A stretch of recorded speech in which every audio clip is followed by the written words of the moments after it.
This week in IT. Microsoft is set to lay off underperforming employees, website certificates could be set to expire faster, and Microsoft is urging organizations to patch Active Directory domain controllers as a new vulnerability is identified. So stay tuned for all the latest news.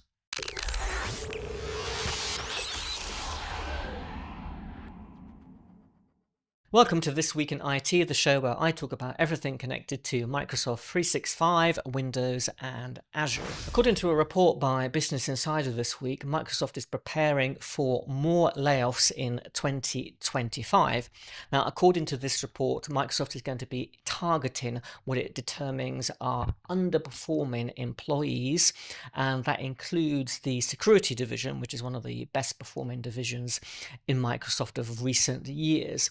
Now, of course, under CEO Satya Nadella, there's been a history of layoffs since he started. I think it was 2014, and that really accelerated through 2023 and 2024 after the restrictions of the COVID pandemic started to end.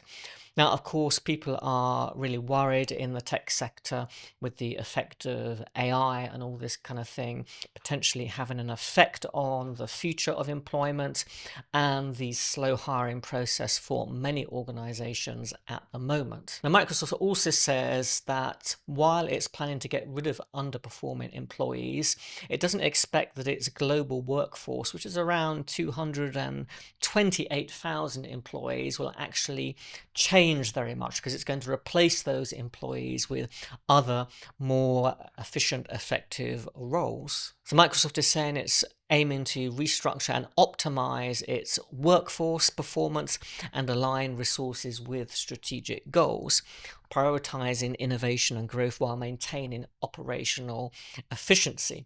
Now, I mentioned AI a moment ago, and this kind of seems to me maybe there's a little bit of a hidden message there, that they're starting to see some of the efficiency gains potentially from Copilot, and maybe they're starting to look at how Copilot is enabling some of these tasks that were kind of routine to be very automated now and to just make things more efficient.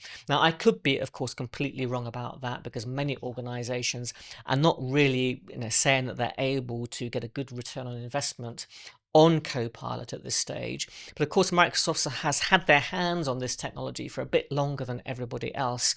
So it just ran through my mind whether they're really starting to optimize for this technology and, of course, restructure their global workforce based on some efficiency gains that they may be seeing from this tech.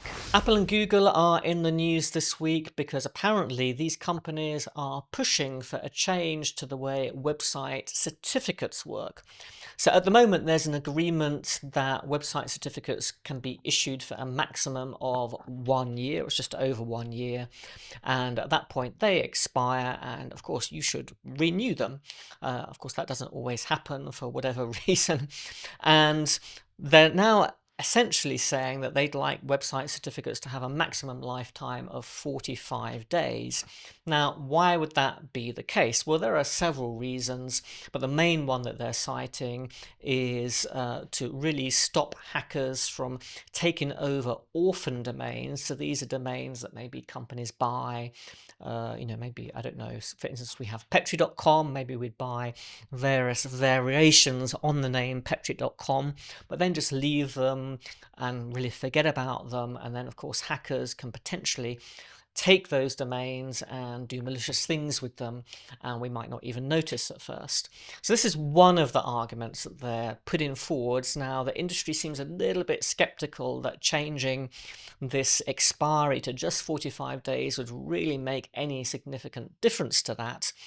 But nevertheless, Apple and Google are pushing for this. They're also saying that the shorter lifespan of certificate has other advantages. So because of that, much shorter lifetime, it kind of forces a domain registration information to be kept up to date, so we know who owns a particular domain.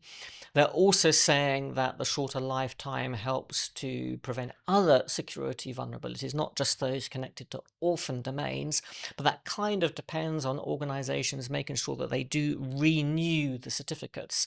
And there's a lot of talk now about more use of automated systems like certificate lifetime management systems to automate the process of renewing these certificates, because in many organizations this is a manual job for the IT department. And of course, if you're going to reduce it to every 45 days, that puts another big burden on them.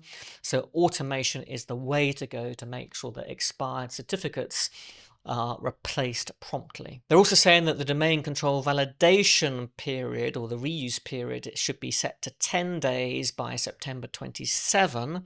So this will require more frequent validation of domain ownership, also adding to the administrative burden on IT departments. The research team at SafeBreach have identified and gone public with a new vulnerability in Active Directory that allows hackers to potentially crash Windows Server domain controllers using the LDAP protocol, which is integral to Active Directory, and they could use it to crash Windows Server. Now, Microsoft luckily has already patched this vulnerability in the December round of updates for Patch Tuesday. According to SafeBreach, there's no evidence this is actively being exploited in the wild, but they do encourage, of course, and Microsoft also, that you get your servers patched as quickly as possible. Now, if for whatever reason you still can't patch your domain controllers with the December updates, Microsoft is saying, well, you should then look at implementing a block of LDAP and RPC at the firewall level. I'm not really sure what that means. You obviously from the public internet, you should be blocking those things anyway. I would imagine if you block those things internally, then of course you're going to have a big problem having access to those domain controllers. But maybe there are some security things that you can put into place to limit access to those ports. But I would recommend just getting those patches tested as quickly as possible and getting them deployed once you're sure they're not going to cause any problems. Let me know in the comments below what you think about the potential layoffs that are coming from Microsoft in 2025. Do you think this is all because of AI, or do you think it's a slowdown in the economy or economic uncertainty? Let me know what you think about it in the comments below. If you found this video useful, I'd really appreciate it if you gave it a thumbs up, because it helps to get it seen by more people on YouTube. Of course, if you'd like to see this kind of weekly news roundup from Petri.com, do subscribe to the channel. But that's it from me for this week, and I'll see you next time.